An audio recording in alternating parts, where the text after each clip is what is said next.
même à partir de cette grille, fini le Congo, tout est contrôlé par elle, dans le plus grand secret. C'est ce qu'affirme l'ancien président de la République, Pascal Lissouba. Selon lui, le Congo ne savait même pas combien de pétrole était extrait de son sous-sol. Nous ne savons rien de ce qui se passe et nous n'avons même pas la quantité du pétrole qui sortait de notre pays, nous ne la connaissons pas. Vous voulez dire que les autorités congolaises ne la connaissaient pas. Ne connaissaient pas la quantité de pétrole extraite de leur sol? Par quel moyen?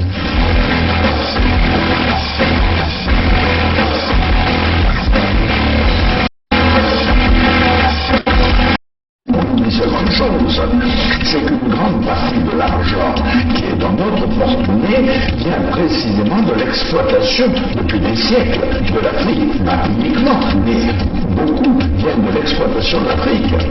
Alors, il faut avoir un petit peu de bon sens, je ne dis pas de générosité, de bon sens, de justice, pour rendre aux Africains, je dirais, ce qu'on leur a pris, d'autant que c'est nécessaire si on veut éviter les pires convulsions ou difficultés avec les conséquences politiques que ça comporte dans le prochain gouvernement.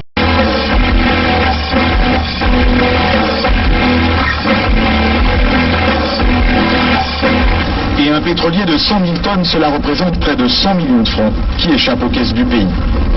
On appelle ça une cargaison fantôme.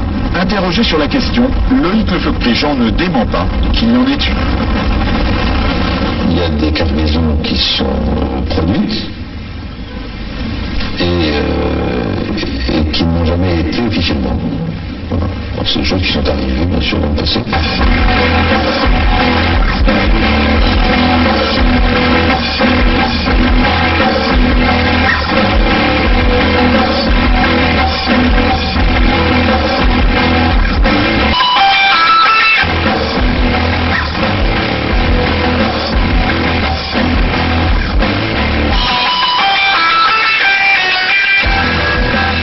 Chers compatriotes, je suis en difficulté,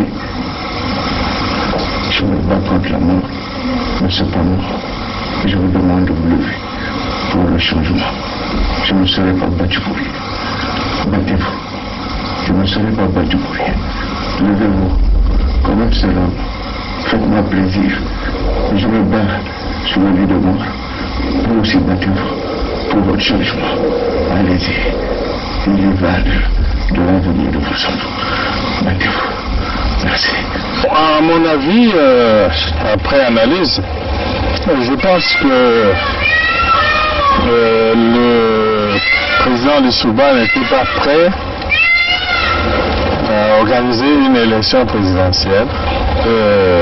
Je crois qu'il cherchait l'application d'un article de la Constitution qui disait que si pendant la campagne électorale l'un des candidats venait à mourir,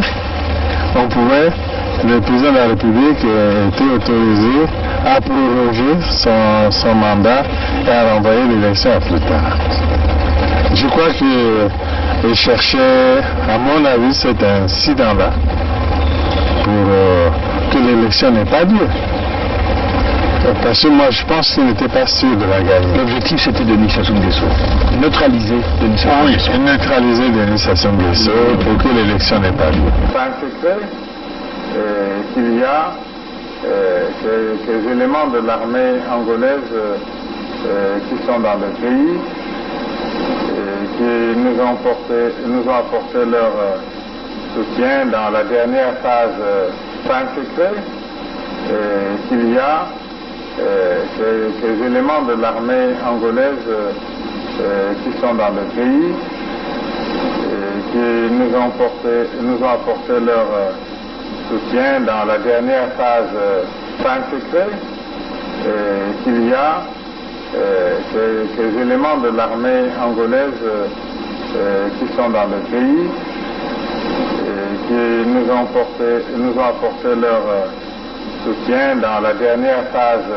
On ne pouvait pas s'allier avec les Souba pour que nos amis de Luanda se croisent les bras. Donc nous avons obtenu un appui matériel de Luanda qui nous a permis d'aller vers la fin de la guerre. Mais je dois dire que cet appui, nous l'avons obtenu début octobre 97, mais la guerre avait commencé le 5 juin 97. Et les armes venaient d'où alors? Comment elles étaient acheminées? Il y a les airs, il y a les mers, il y a les routes. Pour partir de Luanda au Congo, je crois qu'on n'a pas besoin d'un miracle, non? C'est un grand État qui a des avions, qui a des bateaux, comment puis-je vous dire? Par quel chemin seraient passées ces armes pour arriver? Mais ils sont arrivés. Donc nous avons obtenu un appui matériel de Luanda qui nous a permis d'aller vers la fin de la guerre. Et les armes venaient d'où alors?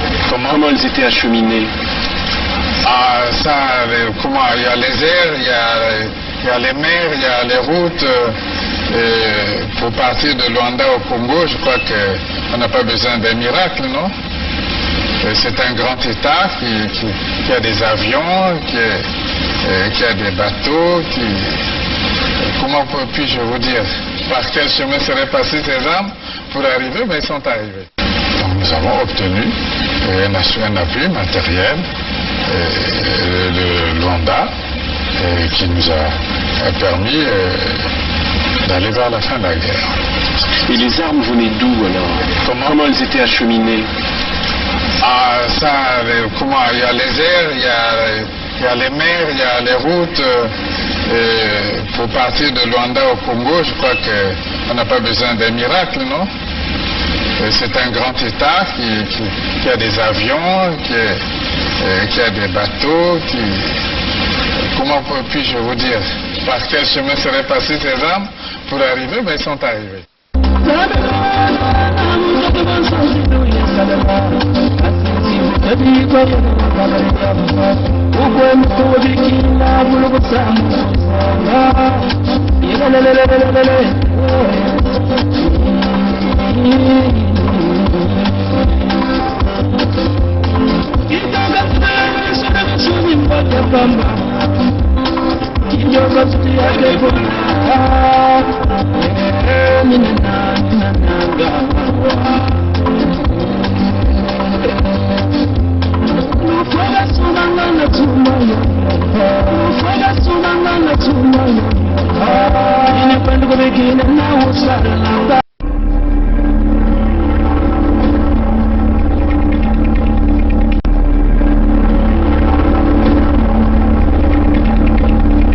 C'est les Congolais qui sauveront le Congo.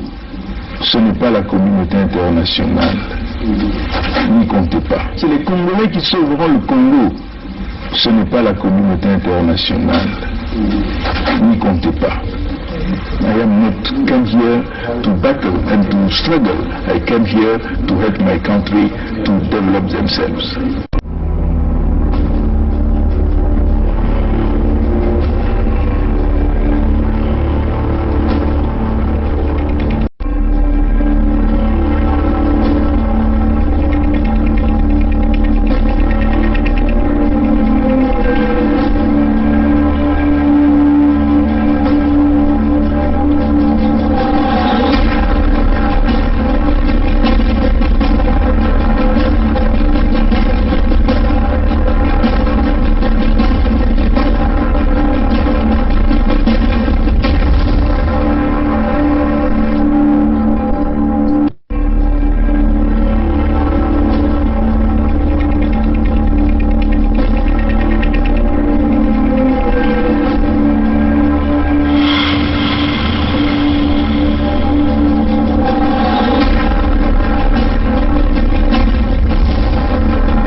salut à vous, bonsoir à l'ensemble de notre peuple, le peuple du Sud Congo, parce que c'est ça qu'il s'agit. On ne peut plus tergiverser. Vous connaissez déjà notre position et c'est normal, hein, parce que nous sommes là pour éveiller nos peuples et éventuellement pousser nos peuples à prendre la décision. De notre côté, la décision elle est prise. Nous sommes sur le chemin d'irréversibilité, c'est-à-dire que nous demandons aux nordistes de sortir de nos terres. C'est ça notre position, et c'est connu. Et bon, comme déjà nombreux viennent de le dire, Pongui est devenu radicaliste, bon, vous comprenez, hein. En réalité, c'est l'effet de la défaite qui leur pousse à le faire. Nous avons passé plusieurs années en essayant de sauvegarder l'entité Congo avec C. Tous nos discours, dans le passé, on l'a dit, on a tenté de sauvegarder l'entité Congo avec C. Tous les voyages que nous avons réalisés, toutes les portes de diplomatie que nous avons frappées, nous avons essayé de sauvegarder l'entité Congo avec C. Bon, on a même proposé hein. Je ne sais pas si j'ai ça ici, je crois que ça est là, voilà. Voilà, on a même proposé ce manifeste. Je vais simplement essayer de le prendre. Voilà, il y a tellement de documents ici, je vois que le café se renverse sur moi. Voilà. On a même proposé ce manifeste hein, en deux versions. La version anglaise, la version française. Un document de 20 et quelques pages. Nous avons proposé de sauvegarder l'entité Congo avec C. Si vous voyez le titre de ce document, hein, c'était une proposition d'alliance des 12 départements pour la libération sans condition de l'entité Congo. Hein, on a dit Congo-Brazzaville avec C. Congo-Brazzaville. Hein, proposition d'alliance des 12 départements. Vous voyez? Et on avait même intitulé ça le rêve congolais. C'est-à-dire qu'avec Congolais avec C des 12 départements. Ouais. Pour un nouveau Congo, manifeste pour la libération du Congo-Brazzaville. Et on avait même mis notre devise, Congolais debout, tous ensemble, c'est maintenant ou jamais. Voilà le document que nous avons proposé pour essayer de sauvegarder. Et ce document témoigne de notre effort fourni. Hein, en dehors du document, vous devez savoir que nous avons fait plusieurs conférences. Conférence ici à Toronto, ouverte au public. Nous avons fait une conférence à Québec, à la plus grande bibliothèque, on peut le dire, la plus grande bibliothèque de Québec, pour aller chercher à sauvegarder l'entité Congo avec C. Nous sommes allés faire une grande conférence à l'Université de Montréal, 2 fois. Hein. Là encore, nous avons tenté de sauver l'entité Congo avec C. Nous sommes partis à l'Université de Californie, une grande conférence, là où il y avait des sénateurs. Nous avons présenté, on a tenté encore de sauver l'entité Congo avec C. Bon, le tout dernier voyage que nous avons réalisé pour les États-Unis, en dehors de ce voyage où il y a eu quasiment, même les gens de Paris sont venus, des assises éventuellement, il y avait des John Benit Nzaba, il y avait des Gis Moukala, hein. À l'époque il y avait même des Ngoma Georges, il y avait même des Mbani Ludovic, hein. On est parti au NED, on a tenté de sauvegarder l'entité Congo avec C. Et là encore, ça n'a jamais marché. Plusieurs voyages aux États-Unis. Là encore, ça n'a pas marché. Tentative de diplomatie même ici au Canada. Partout, ça n'a pas marché. Nous sommes allés à l'ONU. Le tout dernier voyage que nous sommes partis à l'ONU, c'était en 2019.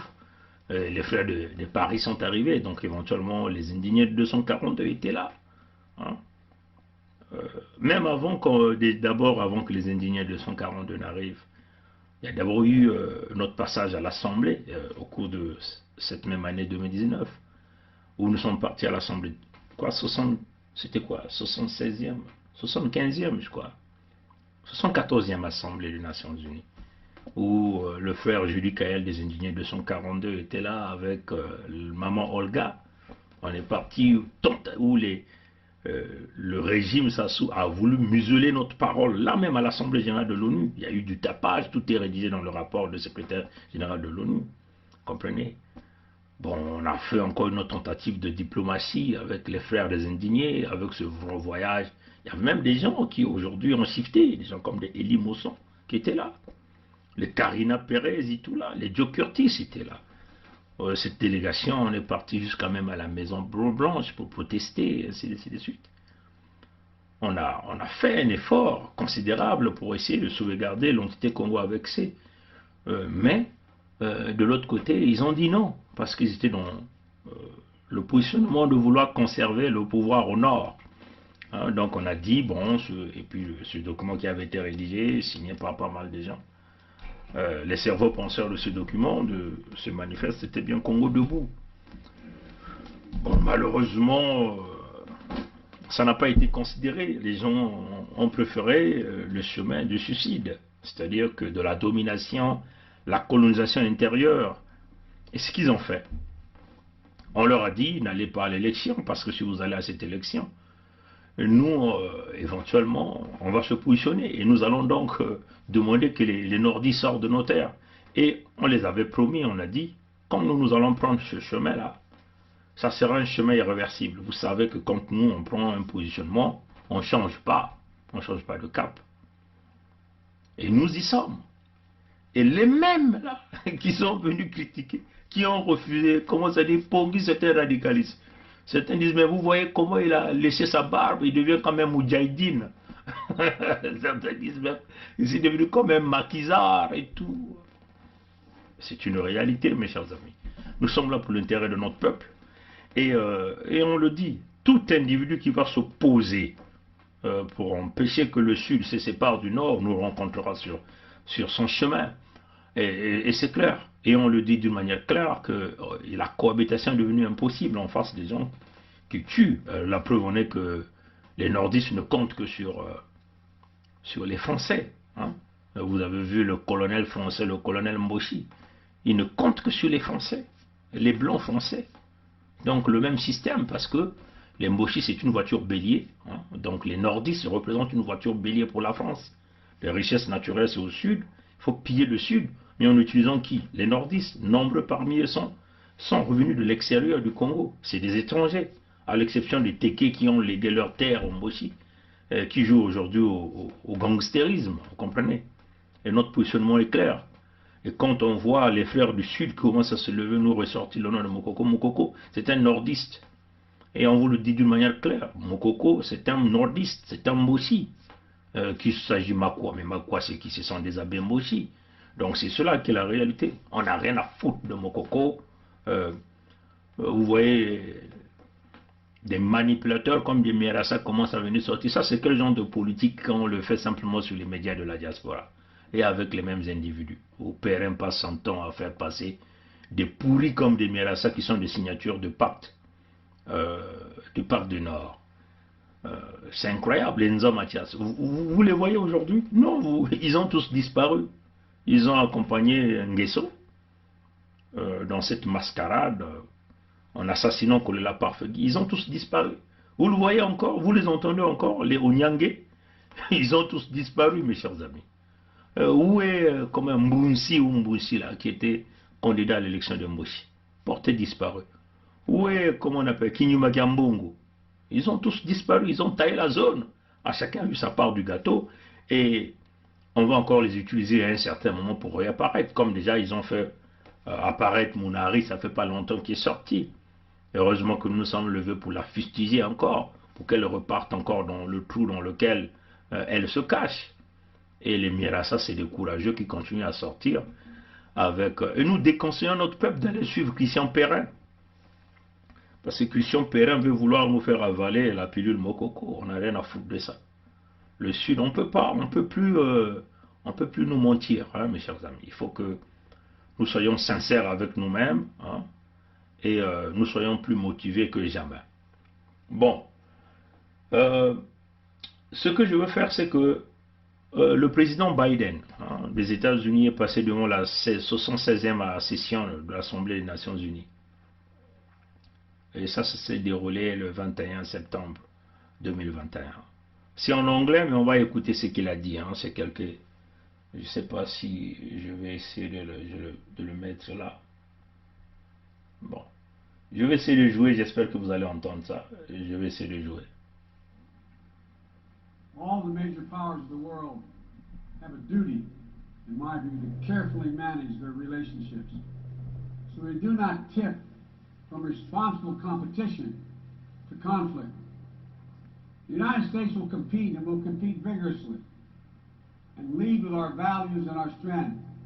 We'll stand up for our allies and our friends and oppose attempts by stronger countries to dominate weaker ones, whether through changes to territory by force, economic coercion, technical exploitation, or disinformation. But we're not seeking, say it again, we are not seeking a new Cold War or a world divided into rigid blocks. Bon, rapidement, je vais simplement essayer de commenter cette partie quand il dit la politique américaine n'est pas cette politique qui consiste à mener, enfin les leaders se mettent au sommet et essayer de courber leur pays, et une vision politique totalement différente. Les États-Unis ne sont pas pour la guerre froide. Les États-Unis feront toujours une alliance avec des nations qui visent l'intérêt général de leur peuple. Hein? Et donc les États-Unis sont prêts à travailler avec ce genre de nations. On va continuer ce discours, mais c'est la partie la plus importante arrive. Hein? Donc on va essayer encore je vais essayer encore de jouer. The United States is ready to work with any nation that steps up and pursues peaceful resolution to shared challenges, even if we have intense disagreements in other areas, because we'll all suffer the consequences of our failure if we do not come together to address the urgent threats like COVID-19 and climate change. Bon, sur cette partie, le président Biden le dit clairement que les États-Unis sont prêts à travailler avec toute nation qui est capable de venir dialoguer, quelles que soient leurs différences, leurs différences de vision. Hein. Ils sont prêts à s'asseoir, à discuter dans l'intérêt général de tout le monde. Hein. Qu'il s'agit des challenges, par exemple, liés au climat, liés à la pandémie coronavirus, les États-Unis sont prêts à travailler avec toute nation avec la bonne intention. On va continuer et nous allons certainement bientôt arriver à cette partie-là. Or enduring threats like nuclear proliferation. The United States remains committed to preventing Iran from gaining a nuclear weapon. We are working with the P5+1 to engage Iran diplomatically and to seek a return to JCPOA. We're prepared to return to full compliance if Iran does the same. Bon, là il s'agit de l'Iran. Le président Biden le dit clairement que les États-Unis s'engageront à empêcher que l'Iran puisse obtenir la bombe atomique. Hein, c'est clair. Mais les États-Unis sont prêts à revenir sur la table de négociation. Totalement sur la table de négociation. Parce que vous savez que le président, je crois, Trump avait je crois, aboli ces accords-là. Et donc, les États-Unis sont prêts. Et ils demandent à l'Iran de coopérer pour discuter sur ce projet. Hein? Apparemment, le président Biden dit qu'ils sont de bonne foi pour discuter, même les problèmes qui fâchent, mais à condition que l'Iran ne puisse pas obtenir la bombe nucléaire. On va continuer. Hein? On va continuer. Similarly, we seek serious and sustained diplomacy to pursue the complete denuclearization of the Korean Peninsula. We see concrete progress toward an available plan with tangible commitments that would increase stability on the peninsula and in the region, as well as improve the lives of the people in the Democratic People's Republic of Korea. Bon, là il s'agit de la péninsule de Corée. Les États-Unis se sont engagés à assurer la sécurité et la paix de toutes les populations qui vivent dans la sous-région. Et plus précisément la non-application des armes nucléaires dans cette région. Hein. Ça, c'est en global, c'est ce qu'il est en train de dire. On continue. To remain vigilant to the threat of terror that terrorism poses to all our nations, whether emanating from distant regions of the world or in our own backyard. We know the bitter sting of terrorism. The bitter sting of terrorism is real. We've almost all experienced it. Last month, we lost 13 American heroes and almost 200 innocent Afghan civilians in a heinous terrorist attack at Kabul airport. Those who commit acts of terrorism against us will continue to find a determined enemy in the United States. The world today is not the world of 2001, though. In the United... Bon, le président Biden le dit, le monde aujourd'hui n'est pas le monde de 2011. Nous savons ce qui s'est passé aux États-Unis. Et les États-Unis le disent d'une manière claire que pour les terroristes, ils vont donc rencontrer l'Amérique plus forte, plus déterminée à pouvoir arriver à leur fin. Et ils le disent encore que tout ce qui sont liés au terrorisme, les Américains savent du fait qu'eux-mêmes ils ont été frappés, donc ils sont bien préparés, mais aussi ils sont bien équipés à pouvoir riposter contre toute forme de terrorisme. Bon, en plus les États-Unis ont mis en place toutes les stratégies nécessaires qui leur permettent de pouvoir empêcher toute action liée au terrorisme sur leur territoire, même aussi avec leurs alliés.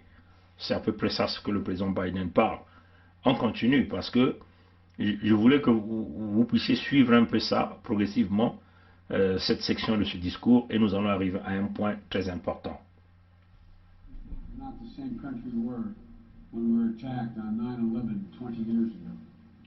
Today, we're better equipped to detect and prevent terrorist threats, and we are more resilient in our ability to repel them and to respond. We know how to build effective partnerships to dismantle terrorist networks.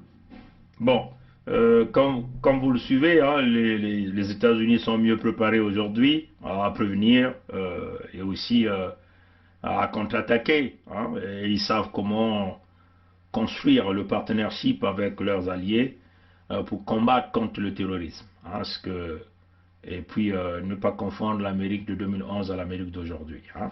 Donc je continue. Financing the support system, countering their propaganda, preventing their travel, as well as disrupting imminent attacks. Bon, vous entendez, les États-Unis aujourd'hui ont plusieurs stratégies. Empêcher les terroristes de voyager, bloquer enfin leur compte bancaire ou leur accès aux finances, prévenir en réalité toute stratégie liée à ce système qui fait du mal. Hein? Vous comprenez ce que le président Biden dit. Donc on va continuer. Je vais essayer encore de jouer. On va continuer. Voilà. Today and in the future, with a full range of tools available to us, including working in cooperation with local partners, so that we need not be so reliant on large-scale military deployments. One of the most important ways we can effectively enhance security and reduce violence is by seeking to improve the lives of the people all over the world. Bon, et nous approchons à la partie la plus intéressante, hein, quand le président Biden dit la meilleure façon de prévenir les violences, hein, c'est de prendre en charge hein, les populations la meilleure façon de réduire hein, les possibilités de violence, c'est de prendre en charge les populations à travers le monde entier. Donc en réalité, les leaders ou les dirigeants de pays doivent réellement s'occuper de leur population. Hein? Il ne s'agit pas de vexer une partie, il ne s'agit pas d'opprimer une partie, mais de prendre en charge, de prendre en considération les problèmes des populations. Hein?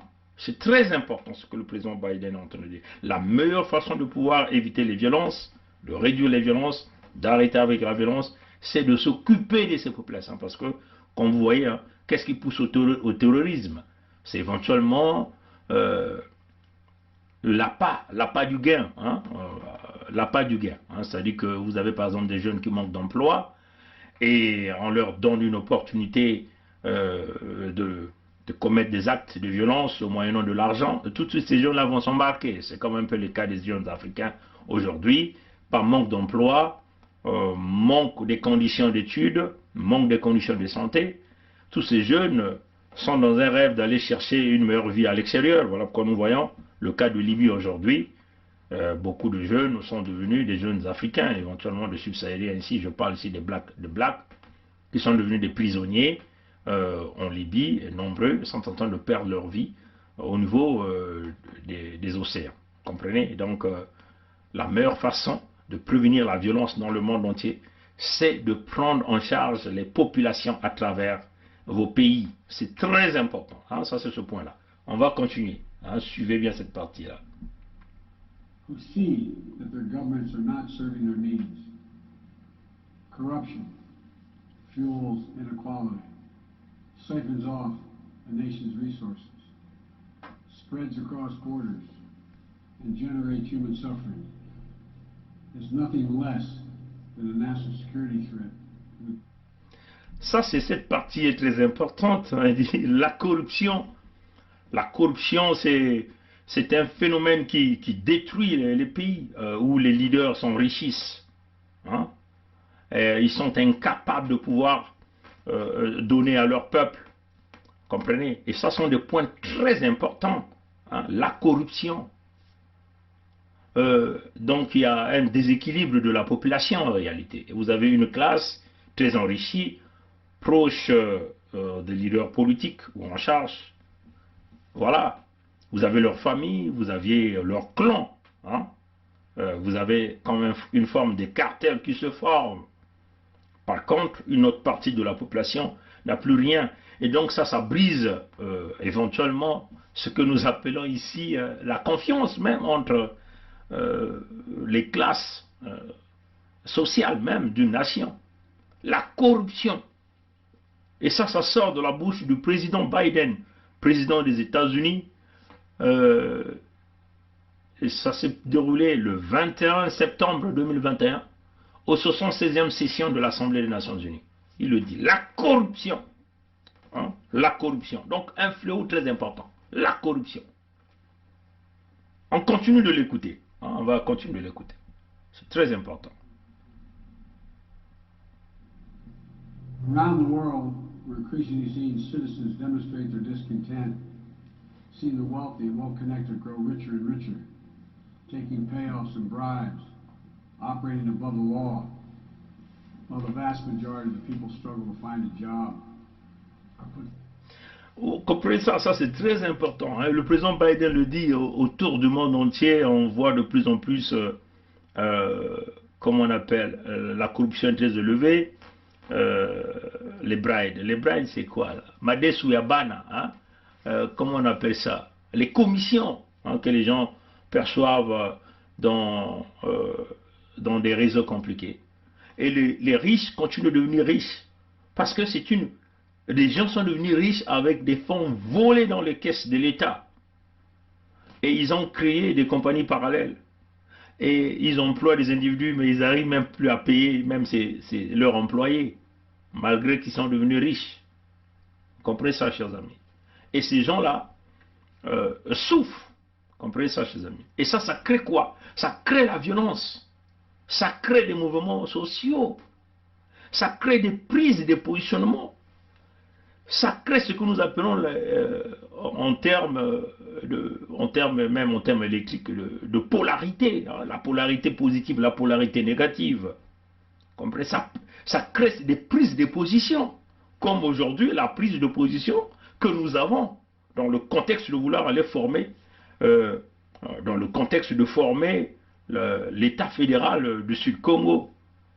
Comprenez ça, chers amis? Et ça sort de la bouche du président Biden. Et tout ce qu'il a dit, tout ce qu'il est en train de dire, c'est ce que nous vivons dans l'entité de Congo avec mes chers amis. Ah, mes chers amis, vous comprenez ça? On va continuer d'écouter ce que le président Biden est en train de dire ici. To get their businesses off the ground, or simply send their children to school. People have taken to the streets in every region to demand that their governments address people's basic needs. Vous entendez, des gens ont du mal à emmener la nourriture dans leur maison, hein? Nourrir leurs enfants. Les gens sont incapables maintenant de nourrir leurs enfants. Les emplois sont brisés, complètement fracassés. Ceux qui étaient autrefois des entrepreneurs deviennent des mendiants parce qu'on a renversé la pyramide. Ceux qui ont pris les fonds du contribuable sont devenus exceptionnellement, exponentiellement riches. Ils ont bloqué le système financier. Ils opèrent hors la loi. Hein? Le président Biden le dit. Ils sont devenus hors la loi. Les lois et les règles sont totalement bafouées. Des gens qui changent des règles du jeu en cours du match. La loi s'applique aux uns et non pas aux autres. Comprenez ça, chers amis? Ça génère quoi? Le chaos. Comprenez ça, chers amis? Les gens ont du mal à envoyer leurs enfants à l'école parce que le système éducatif est fracassé, où ils n'ont pas de moyens pour payer l'assurance, les cahiers, ainsi de suite. Vous créez une société des monstres quand vous êtes dans ce contexte-là. Parce que ceux qui n'ont pas pu aller à l'école, aller apprendre la morale, l'éducation, deviennent des bombes à retardement. Comprenez ça, chers amis? Et ça, c'est le président Biden qui est en train de le dire pas très longtemps, le 21. Nous sommes au 25 aujourd'hui. Donc le 21, on était quoi? On était, je crois, mercredi passé. Hein? Je vais simplement confirmer ça. On était mardi passé, le 21. Mardi passé. Et ça, c'est le président Biden qui est en train de le dire. On va encore l'écouter. Fair shot to succeed and protect their God-given rights. And in that chorus of voices across languages and continents, we hear a common cry for dignity, simple dignity. As leaders, it's our duty to answer that. Comprenez ça? Le président Biden le dit. Hein?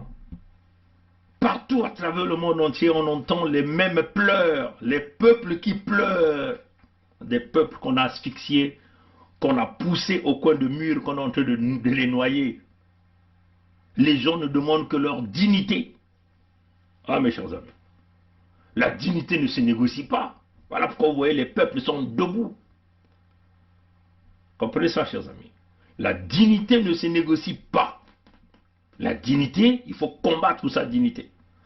On ne peut pas tolérer qu'on vous pousse comme ça, qu'on vous humilie. On ne le peut pas. On ne peut pas se permettre de le faire. Comprenez ça, chers amis? Et ça vient de qui? Du président Biden des États-Unis. Partout à travers le monde entier, ce sont les mêmes cris. Et spécialement dans l'entité Congo avec où les peuples du Sud, qu'on a bafoué leurs droits, on a bafoué leur dignité. Et là, le peuple se lève dans le contexte de l'unité du Sud, la Fédération Sud-Congo. Et nous ne pouvons négocier notre dignité. Le président Biden a insisté là-dessus. La dignité, les gens ne cherchent qu'à conserver leur dignité. Comprenez ça, chers amis? Et nous nous battons. Nous sommes dans le droit chemin, chers amis. Si ce message est sorti de la bouche d'un homme aussi puissant comme le président des États-Unis, qui êtes-vous pour nous condamner? Comprenez ça? Ah, mes chers amis. Qui êtes-vous pour nous condamner? Nous ne cherchons que notre dignité en tant que descendants Congo. Nous cherchons qu'à conserver notre dignité, à protéger nos droits, le droit de vivre tranquillement sur nos terres, en toute vérité et en paix. Une véritable paix. Il ne s'agit pas d'une paix des nordistes, une paix des Mossi.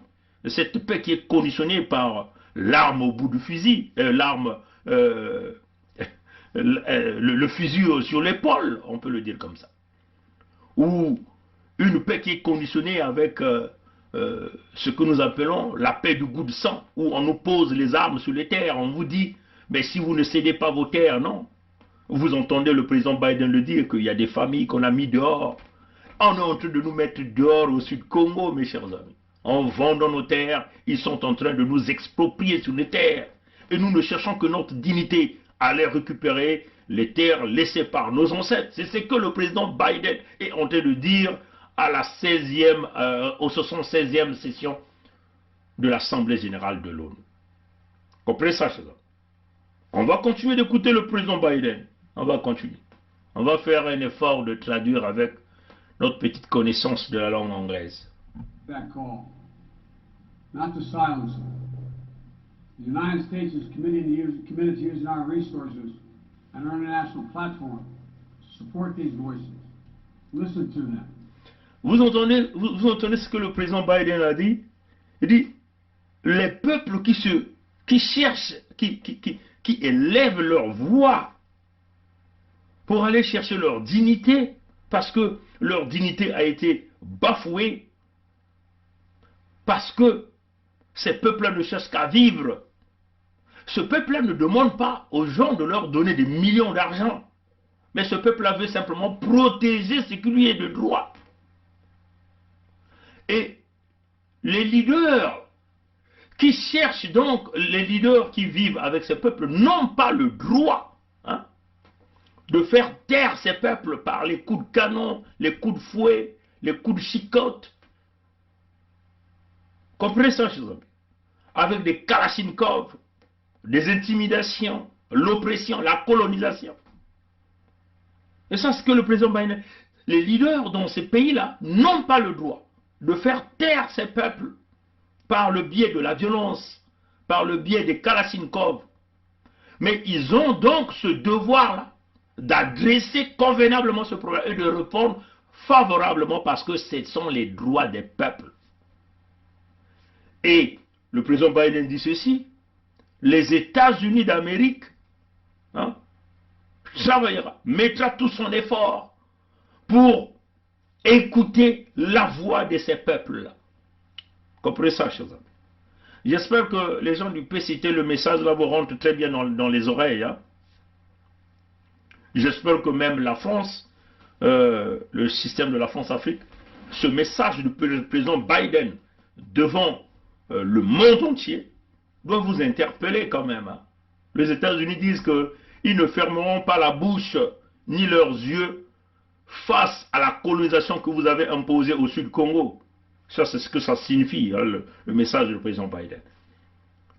Parce que nous allons utiliser les propos du président Biden comme notre moyen de force, comme notre base sur laquelle nous allons nous appuyer. Le président Biden ne laissera pas les Mossi avec tous les armes et les nordistes avec toutes les armes qui sont en train de s'acheter, les armes qui atterrissent ces derniers jours à l'aéroport de Lombo, pour venir créer une guerre au Sud Congo. Pas du tout. Les États-Unis ne vous laisseront pas que vous puissiez brader les ressources naturelles du Sud Congo aux Chinois et que vous preniez nos terres, vous le donnez aux Chinois et que vous continuez à jouer au gangstérisme. Ça, c'est en interprétant le message du président Biden. Et ce que moi je dis, parce que le président Biden dit, ces peuples-là trouveront leur réponse auprès des États-Unis. Bon, maintenant, ça peut aller faire ses fétiches. La France peut continuer à manipuler. Bon, vous comprenez que nous sommes sur le vrai chemin. On va continuer d'écouter le président Biden, ce qu'il a dit. Partner with them to find ways to respond that advance human dignity around the world. For example, bon, là vous avez entendu, les États-Unis disent qu'ils vont créer le partnership avec ces peuples-là pour aller rechercher leur dignité. Comprenez ça, ça c'est le président Biden qui est en train de le dire. Ils vont créer le partenariat avec ces peuples-là dont on a privé la dignité. Les peuples-là qu'on a mis sous l'oppression. Ces peuples-là dont on est en train de piller leurs ressources naturelles. On est en train d'arracher leurs terres pour les vendre aux étrangers. Ces peuples-là dont on a imposé le genou, la colonisation. Les États-Unis rentrera en partenariat avec ce peuple pour aller élever et chercher et rétablir leur dignité. Le message est bien passé, j'espère, auprès des gens des Moshi et des nordistes. Vous comprenez ça, chers amis? Nous, certainement que ces choses-là vous passent dans les oreilles, vous passent à côté, mais nous, on a voulu vous faire écouter. Pour vous dire que la guerre, désormais, c'est une guerre des boutons. Vous comprenez ça, chers amis? Voilà pourquoi il était nécessaire, comme on me l'a demandé, de commenter cette partie par ceux qui sont plus puissants, me dit de vous faire passer ce message. Que le système de la France-Afrique, que la France de M. Macron-Emmanuel comprenne bien ce message. Que les nordistes, que les pharisiens, sudistes, qui ont saboté l'Issouba comprennent bien ce message du président Biden. Comprenez ça, chers amis? Est-ce que vous avez compris? Non, vous n'avez pas compris. Je vous demande de couper cette vidéo. Amenez ça à vos traducteurs en anglais. Ils vont vous expliquer ça mot à mot ce que le président Biden a dit. L'unité du Sud est sur le bon chemin. L'unité du Sud, c'est le chemin. Et nous sommes sur le pas d'aller chercher la dignité de notre peuple. Et que personne, je dis bien personne dans le monde entier ne pourra nous condamner sur toute action que nous mènerons là au Sud-Congo pour libérer nos peuples. Voilà pourquoi on vous avait déjà dit, on peut aller à n'importe quelle juridiction, vous ne pourrez jamais nous battre. Et que la position où là où nous nous sommes levés, vous ne pourrez jamais nous battre. Et on vous dit aussi, vous ne pouvez rien nous faire. Comprenez ça? Hein? Est-ce que vous m'entendez? Non, vous ne m'entendez pas. Bon, on va continuer d'écouter le président Biden. There's an enormous need for infrastructure in developing countries. But infrastructure that is low quality, or that feeds corruption, or exacerbates environmental degradation, may only end up contributing to greater challenges for countries over time. Bon, vous avez entendu, hein? Ça c'est textuellement le cas du Congo, le cas de l'entité Congo avec C. Les nordistes sont venus nous dire qu'ils ont construit des infrastructures, mais des infrastructures de mauvaise qualité, et qui impactent la vie de l'ensemble des peuples, même de l'entité Congo avec C. Éventuellement, cette piste qu'ils ont construite, qu'ils ont goudronnée, en allant s'endetter auprès des Chinois, mais à la fin, cette route-là ne revient même pas au peuple. Brazzaville-Pointe-Noire devient aujourd'hui un goulot d'étranglement pour l'ensemble de notre peuple du Sud. C'est une piste qui a été construite d'une manière insécuritaire, qui ne respecte aucune norme dans le domaine du bâtiment, le nombre des accidents que nous sommes en train de regarder, des pertes matérielles, des pertes humaines. Ça pose un problème véritable. C'est ce que le président Biden est en train de dire. Comprenez ça, chers amis. Des investissements sur du sable.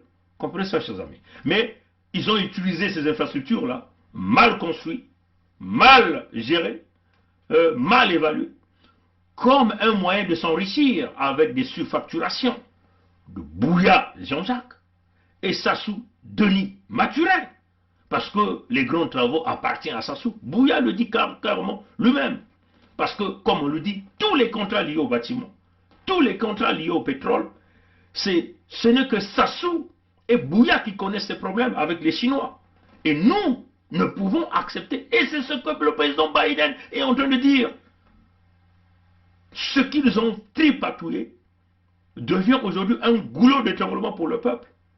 Tout ce qu'ils ont construit, le nombre d'accidents, les pertes liées aux humains, c'est cela qui est la réalité, mes chers amis. Et c'est ce que le président Biden est en train de dénoncer ici. C'est ce que les Moshi et les nordistes ont fait dans notre Congo avec ça. Et vous voulez que nous, on reste là, en train de vous regarder? Non, pas du tout. On va continuer d'écouter le président Biden. The right way, however, with transparent, sustainable investment in projects that respond to the country's needs and engage their local workers to maintain high labor and environmental standards, infrastructure can be a strong foundation that allows societies in low and middle-income countries to grow and to prosper. That's the idea behind the Build Back Better world. Vous avez entendu ça? Des infrastructures, c'est des investissements. Donc, vous investissez pour ne plus dépenser à long terme. Parce qu'un bon investissement va devenir la base même du développement de votre pays. Comprenez ça, chers amis? Quand vous construisez des meilleures routes dans des conditions sécuritaires, ça va entraîner quoi?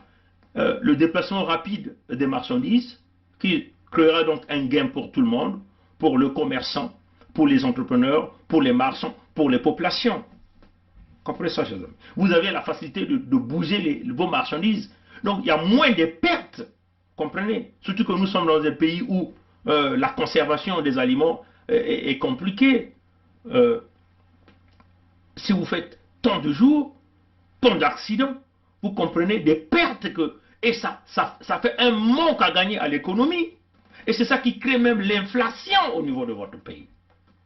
Comprenez ça, chers amis? Et ça, c'est très important. Quand vous investissez dans les constructions des hôpitaux, des véritables hôpitaux, dans chaque région de votre pays, vous comprenez que vous réduisez le nombre de maladies. Donc, vous allez donc rajeunir votre population. Maintenir la population en état de santé, ça veut seulement dire que beaucoup de gens auront la possibilité d'aller travailler. Et donc, quand les gens travaillent, les gens paient les impôts, les IRPP, ça fait fonctionner l'État, ça fait fonctionner les régions, ça fait fonctionner la société. Et ça, ce n'est que des politiciens qui ont des convictions visionnaires, des patriotes qui peuvent aller sur ce chemin. Comprenez ça, chers amis? Et c'est ce que le président Biden est en train de dire. Quand vous investissez dans le domaine de l'enseignement, à partir de primaire, vous formez vos enfants dans des vraies écoles, dans les universités bien construites, bien formées, liées au métier, vous créez des entrepreneurs qui, cela donc, crée des emplois. Et ça donne la richesse à votre pays parce que vous allez produire, transformer des produits là même dans votre pays. Et c'est ce que les Moshi sont incapables de faire. Tout le pouvoir du Nord, depuis plus de 48 ans de pouvoir, est basé sur le vol, la destruction. Aucune vision pour pouvoir préparer leur peuple. Tout est basé sur la destruction. Tout est basé sur la haine. Tout est basé sur le contrôle. Tout est basé sur le domaine militaire pour piétiner et imposer la colonisation. Ça ne peut pas fonctionner. Voilà pourquoi nous avons dit non, non, non, non, non, non. Plus question. Nous n'accepterons plus ça au Sud Congo. Nous, au Sud Congo, nous voulons construire des hôpitaux pour préparer notre peuple.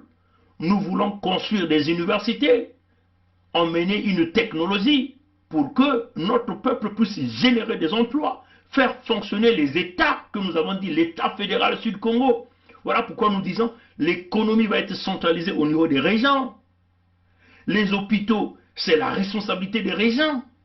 L'eau potable, c'est la responsabilité des mairies. Les écoles, c'est la responsabilité des mairies dans chaque région.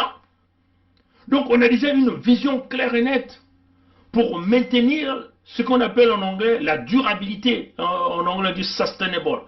Comment en français, comment sustainable? Enfin, une longue durée, on peut le dire. Hein. Voilà, donc c'est cela, mes chers amis. C'est cela la vision. Mais nous faisons face aux gens qui ne sont pas prêts à le faire. Ils ne sont que dans la fraude, dans la corruption. On ne peut pas avancer, on ne peut pas construire dans la fraude, dans la corruption. On ne peut pas avancer enfin, par le conflit d'intérêts, par le paiement des pots de vin. Voilà, les brides, ce sont les pots de vin, le paiement des pots de vin. Ça ne peut pas se passer comme ça. Voilà pourquoi au Sud, on a dit non. Le Nord nous retarde. Les Nordistes nous retardent. Ils sont médiocres, je le dis haut et fort. Ils sont médiocres, ils sont incompétents. Ils ne savent que faire deux choses. On peut même dire trois. Les femmes doivent faire des enfants de gauche à droite, voler et tuer. C'est ce qu'ils savent faire. Nous avons un peuple qui est visionnaire, qui veut se développer, mais on ne peut plus faire chemin avec des gens qui ne font que détruire. Toutefois que vous commencez quelque chose, eux, ils viennent pour détruire. Nous, on a dit non. On veut aller sur quelque chose de sustainable, donc de durabilité, de longue durée. C'est ça que nous voulons faire. Comprenez ça? Et ça sort de la bouche du président Biden. Donc, parmi, je peux simplement dire, les hommes les plus puissants du monde, Comprenez ça? C'est lui qui le dit. Et il ne le dit pas dans son petit bureau ovale, mais il le dit à la tribune des Nations Unies. Donc, à la 76e Assemblée générale de l'ONU. Il le dit là. Comprenez ça?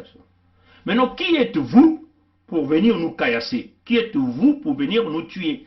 Qui êtes-vous pour venir nous insulter? Qui êtes-vous pour pouvoir nous condamner selon la démarche que nous avons menée pour l'ensemble de notre peuple? Qui êtes-vous?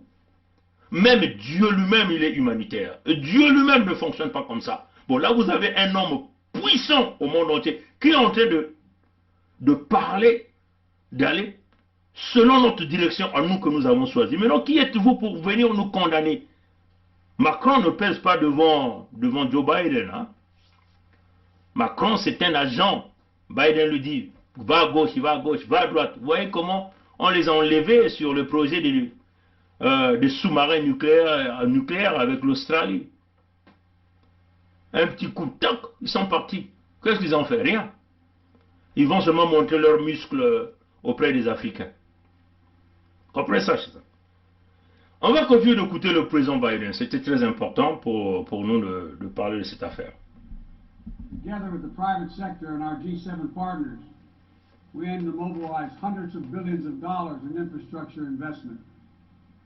We will also continue to be the world's largest contributor to humanitarian assistance, bringing food, water, shelter, emergency health care, and other vital life-saving aid to millions of people in need. When the earthquake strikes, a typhoon rages, or disaster anywhere in the world, the United States shows up. We'll be ready to help. Bon, là simplement, le président Biden le dit clairement que les États-Unis sont quasiment la première nation au monde à venir à l'aide humanitaire à travers le monde entier. Hein. Ça c'est clair, ça c'est reconnu. Mais par contre, ce qui se passe chez nous dans l'entité Congo avec ça, c'est que toute aide alimentaire donnée par les États-Unis est volée par le système en place. Et voilà pourquoi nous le disons même aux États-Unis, vous ne pouvez pas aller donner de l'aide alimentaire gérée par des individus qui n'arrivent pas à faire parvenir cette aide alimentaire aux populations qui en a besoin. Parce que l'aide USAID aujourd'hui, quand ça arrive dans l'entité Congo avec ça, c'est la femme de Sassou qui s'en occupe, avec sa fondation Congo Assistance.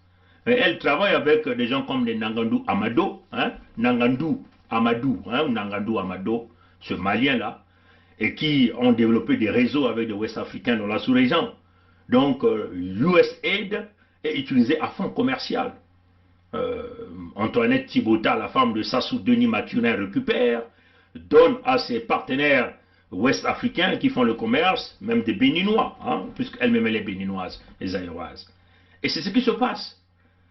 Donc, la population qui était censée recevoir ces aides-là ne les reçoit pas. Voilà pourquoi nous demandons aux États-Unis de bloquer USAID quand il s'agit de l'anti-Congo avec C, et surtout que nous demandons aux États-Unis, de toutes les façons, on le sait, ce qui va se passer dans les jours à venir. Comprenez ça, chers amis. Bon, maintenant, la partie la plus importante, c'est quand il parle de démocratie. Je vais simplement aller, je vais essayer de pousser le curseur pour arriver à la partie la plus importante, là où il a parlé même des jeunes Zambiens. Je laisse ça à 29 et je vais essayer de jouer. Et voilà, donc... The anti-corruption activists, human rights defenders, the journalists, the peace protesters. On the front lines of this struggle in Belarus, Burma, Syria, Cuba, Venezuela, and everywhere in between. It lives in the brave women of Sudan who withstood violence and oppression to push the genocidal dictator from power and to keep working every day to defend their democratic progress.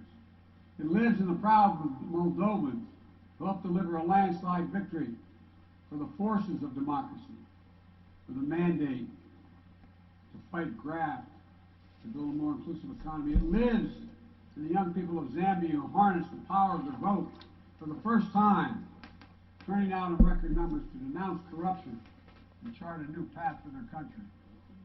And while no democracy is perfect, including the United States, will continue to struggle to live up to the highest ideals. Bon, là il a parlé des droits de l'homme.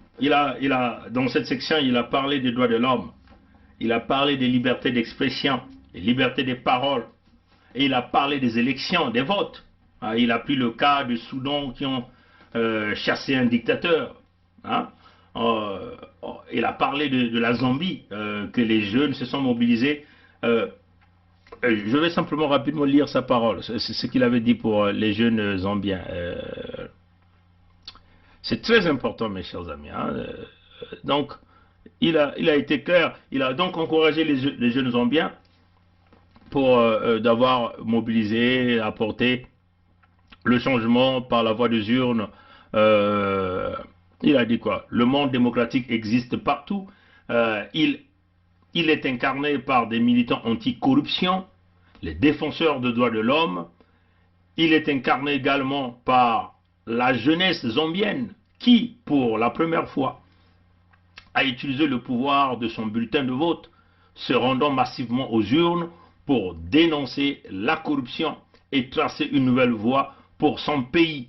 C'est ce que le président Biden avait déclaré. Mais là, je parle maintenant au président Biden. Dans l'entité Congo annexée, on tient simplement à vous dire que si les élections étaient organisées dans des conditions de transparence, on est sûr que le dictateur Sassou ne serait pas là. C'est parce que il n'y a pas de conditions de transparence. Nous avons vu ces engouements en 2015 lors du référendum, par exemple, dans l'entité Congo annexée, quand le Moshi Sassou et les nordistes ont complété avec l'approbation du palais de l'Élysée, donc de Yolande François, donc vous l'appelez François Hollande, nous on l'appelle Yolande François, ont complété pour tuer les jeunes de l'entité Congo annexée qui s'étaient levés pour s'opposer contre le référendum anticonstitutionnel, éventuellement le troisième mandat de trop, qui aujourd'hui pose le véritable problème de démocratie dans cette zone d'Afrique subsaharienne. Il y a eu un engouement au président Biden. Les jeunes de l'entité Congo annexée se sont massivement levés pour s'opposer à ça, mais en contrepartie, ils ont été massacrés, tués en coups de Kalachnikov, des répressions, des tortures, et les États-Unis ont fermé les yeux, compte tenu de la présence de la France, donc la France qui demeurait un allié des États-Unis. Bon, nous le savons que vous n'étiez pas là, président Biden, comme président des États-Unis à cette époque, mais nous pensons que ça a été une erreur pour les États-Unis d'accepter que la France puisse imposer un troisième mandat de trop dans le Congo annexé. En plus, vous le savez aussi que quand les élections se sont déroulées en 2016, il y avait un engouement des jeunes qui ont largement voté pour deux autres candidats, dont l'un venait de mourir et l'autre, on nous parle qu'il est en prison. Mais on sait qu'il n'est pas en prison, parce que c'est un garde du Nord. D'ailleurs, comment on appelle, Gérard Desvillières, je crois, l'avocat de Sassou, l'avait dit qu'il vivait dans 80 mètres carrés avec grand salon, télévision, enfin les chaînes Canal+, il a dit, et il a dit où? Sur, je crois, Afrique 24, non, Afrique 24, il a dit ça, et il a aussi dit ça sur TV5 Monde, le journal de, comment on appelle, Timbakala, cette dame-là, je crois qu'elle a des origines africaines, c'est pas congolaise, Timbakala, c'est là où l'avocat de Sassou, Gérard Desvillières, avait dit ça. Et nous allons encore sortir ces vidéos-là. Il a dit ça sur Afrique 24, il a aussi répété les mêmes mots avec Canal+, donc les chaînes Canal+, de Général Mokoko. Bon, là encore, les jeunes Congolais ont montré l'engouement, on a voté quelqu'un d'autre. Mais nous savons que le système de la France-Afrique, donc la France a permis à Sassou de changer les résultats. Et à cause de ce changement, nous vivons aujourd'hui cette banqueroute-là. La vente du Sud-Congo auprès des Chinois, les intérêts chinois dominent. Deux individus sont allés signer des contrats, ont hypothéqué le Sud-Congo aux Chinois. Et ces individus-là refusent de mettre en public ces contrats. Il s'agit de Bouya Jean-Jacques et Sassou Denis Maturel, plus son fils Denis Christel. C'est tout le clan, tout le système. Et là encore, les États-Unis ont fermé les yeux. Mais là, nous sommes en train de voir aujourd'hui le fils de Sassou qui est quasiment poursuivi, même aux États-Unis, avec les procès des biens mal acquis, est en train de courtiser l'ambassadeur, hein, je ne sais pas si c'est une dame qui est maintenant là, des États-Unis au Congo, pour que les États-Unis appuient ce fils de Sassou, qui n'est pas originairement de notre pays, on peut le dire comme ça. Et puis, qui a vraiment des mains sales, c'est lui qui a géré le pétrole dans la corruption, et cette corruption que vous dénoncez aujourd'hui, président Biden, vous comprenez? Donc, on ne peut pas se permettre de laisser ces individus-là, là. Les jeunes Congolais se sont largement mobilisés par la voie des urnes, mais leur voix a été muselée, fraudée, trichée. Et aujourd'hui, nous sommes devant un fait accompli. Là encore, il faut le dire qu'ils ont tripatouillé une élection et que beaucoup de gens ne sont pas allés, mais ils ont tripatouillé encore les résultats. Et que disent les États-Unis par rapport à ça? Nous savons que tous les rapports du département d'État américain sur l'entité Congo avec C, les rapports sont très négatifs par rapport à ce système. La corruption, la fraude, c'est connu, puisque même son fils Sassou Nguesso Plissel Déni est poursuivi par les tribunaux aux États-Unis. Mais malheureusement, nous avons constaté que depuis que vous êtes revenu au pouvoir, président Biden, vous avez préféré aller en un deal avec ce fils de Sassou, au lieu de ramener ce procès au procès criminel. Comprenez? Donc, on le dit aujourd'hui, nous, les jeunes du Sud, nous sommes positionnés, compte tenu de toutes ces injustices, pour aller réclamer notre dignité en tant que ressortissants Congo. Donc, un peuple en voie d'extinction, calculé d'exterminer, là même au Sud Congo. Il faut savoir que la plus grande partie des ressources naturelles qui aujourd'hui fait vivre la France, qui fait vivre la France-Afrique, qui fait vivre ce système Sassou, c'est au Sud. Et nos terres aujourd'hui sont vendues aux intérêts chinois, aux étrangers. Nos richesses naturelles sont pillées. Notre peuple est en train de se faire exterminer. Donc vous comprenez bien que le président Biden, sur ce point, que vous avez pris l'exemple de la Zambie, nous l'avons déjà fait. Mais chez nous, il y a comme un aveuglement de votre côté, du côté des États-Unis, compte tenu des relations que les États-Unis ont avec la France. Donc nous pensons que c'est maintenant le moment, président Biden, que les États-Unis doivent maintenant être du bon côté, du côté de l'histoire, de casser cette alliance avec la France envers l'entité Congo avec C, et de nous permettre, nous, peuple Congo, nous au Sud Congo, d'aller chercher notre dignité, donc votre support, comme vous l'avez dit, vous allez soutenir ce peuple, et aussi de nous permettre de s'émanciper en protégeant notre peuple dans le contexte humanitaire, en protégeant nos ressources naturelles, et éventuellement en récupérant toutes nos terres qui ont été léguées aux intérêts étrangers. Et c'est tout ce que nous vous demandons aujourd'hui. Mais vous allez constater avec nous, président Biden, que aujourd'hui, la stratégie de la France, c'est de demander à Sassou, le Moshi Sassou, d'aller chercher le fils de Déby, celui-là qui a tué son père pour se maintenir au pouvoir, mis au pouvoir par M. Macron Emmanuel, donc de créer une alliance. Donc, comme le système Sassou, donc les nordistes ne peuvent plus compter sur l'Angola, qui autrefois les avait aidés à s'installer au pouvoir en 1997, en menant cette guerre, aujourd'hui, Sassou compte maintenant sur le Tchad pour installer son fils au pouvoir. Et donc ça va créer un véritable problème. Voilà pourquoi nous demandons éventuellement aux États-Unis d'intervenir. Les correspondances ont déjà été envoyées par rapport à ça. Et nous osons croire que par rapport à cette vidéo, que vous allez vous opposer à cette vision de la France, qui veut vouloir permettre à Sassou, après près de 50 ans de règne, avec son fils et son système reconnus comme étant des corrompus à jamais, des voleurs, des tueurs, puisque c'est des gens qui détiennent le sang, se maintenir là. Donc la stratégie que le Moshi a fait venir le fils de Déby, que l'armée tchadienne vienne secourir le Moshi Sassou, parce qu'apparemment Sassou ne compte pas sur quelques têtes du Nord. Donc il va être renforcé par les Tchadiens, quelques têtes du Nord, pour positionner son fils au pouvoir.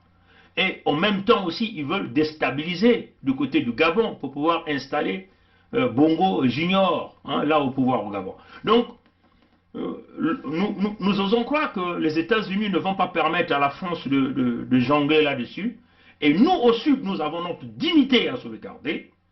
Et nous avons dit ceci, nous allons nous opposer militairement contre tout intérêt qui est contradictoire à notre peuple.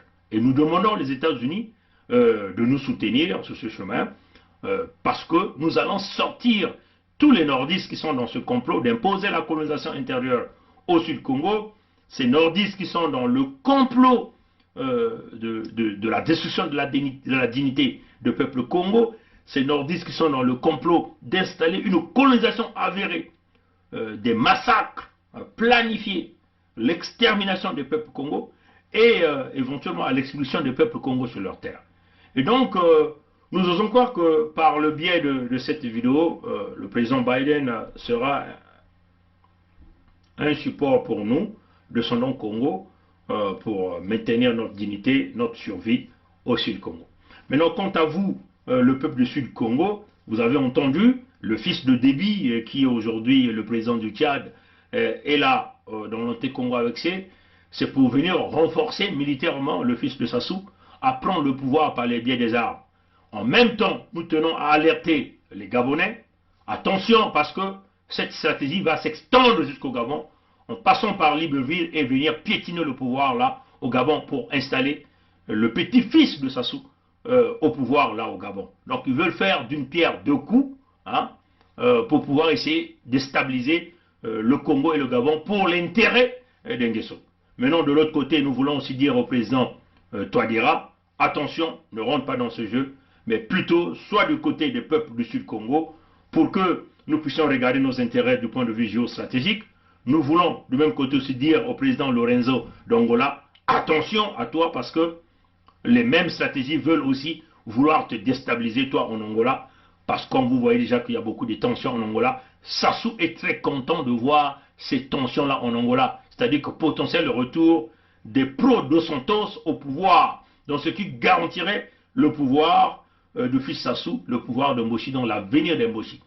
Voilà la stratégie qui se dessine au niveau de la sous-région. Maintenant, nous au Sud-Congo, nous comptons d'abord sur nous-mêmes, nous comptons sur les peuples Congo de la sous-région, donc les peuples Congo qui sont en République démocratique du Congo, et ici nous parlons ici de notre sage Némoa Dansemi, d'ouvrir grandement les yeux, les Congos d'Angola, de ne pas permettre que l'Angola soit une base de déstabilisation pour les Congos au sud Congo, au sud de l'anté-Congo avec C, et aussi le Congo du Gabon. Soyez vigilants, ne permettez pas que le Mboshi puisse installer son petit-fils au Gabon. Donc vous êtes suffisamment avertis et nous attirons encore, nous tenons encore à pointer notre doigt à M. Emmanuel Macron, pointer notre doigt à Yves Le Drian, pointer notre doigt à tous les gens qui sont dans le réseau du système de la France-Afrique qui veulent nous maintenir dans le statu quo au Sud-Congo. Peuple Congo, vous êtes suffisamment avertis, un averti en vaut deux. Merci d'avoir suivi ce direct. Que Dieu nous garde, que Dieu nous bénisse. À la prochaine. Souvenez-vous, l'USK, FSK vient participer en Bongi pour aller chercher l'avenir des Congos, bâtir notre Sud-Congo. À bon entendeur, salut, la lutte continue, le peuple gagne toujours. Ingeta, à la prochaine, mes chers amis. Au revoir. C'est notre pays à nous tous. On ne peut pas prendre seulement les gens, le même parti et les autres. Mais il y a une chose que je veux vous parler, une chose. Le Congolais n'a jamais voulu la guerre. Le Congolais lui-même, il ne peut pas la guerre. Ceux qui aiment la guerre, je te dis maintenant, c'est le PCT. Le président avait 2 mandats. Pourquoi lui, il veut prendre 3? Le Congolais n'a jamais voulu la guerre. Le Congolais lui-même, il ne peut pas la guerre. Ceux qui aiment la guerre, je te dis maintenant, c'est le PCT. Le président avait 2 mandats. Pourquoi lui, il veut prendre 3? Peut nous aider. Quand on est engagé, la peur s'estompe. Quand on n'est pas engagé, la peur occupe le lieu qui devait être rempli par l'engagement. Je pense aux sportifs engagés, je pense aux militaires engagés, je pense aux femmes engagées dans leur ménage, engagées dans l'éducation de leurs enfants. Elles n'ont pas peur. Elles n'ont pas peur. Les engagés n'ont pas peur. Et si nous, Église aussi, nous étions engagés, nous n'aurions pas peur.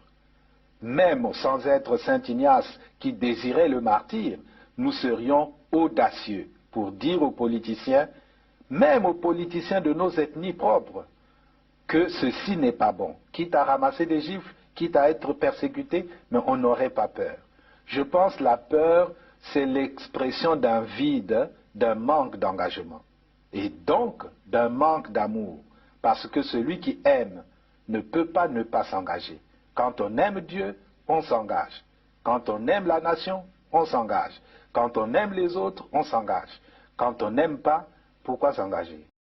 Et je vous dis, aujourd'hui, je vous le dis, nous avons eu le général Dabira, moi et le colonel Bongo, qui était à la sécurité militaire.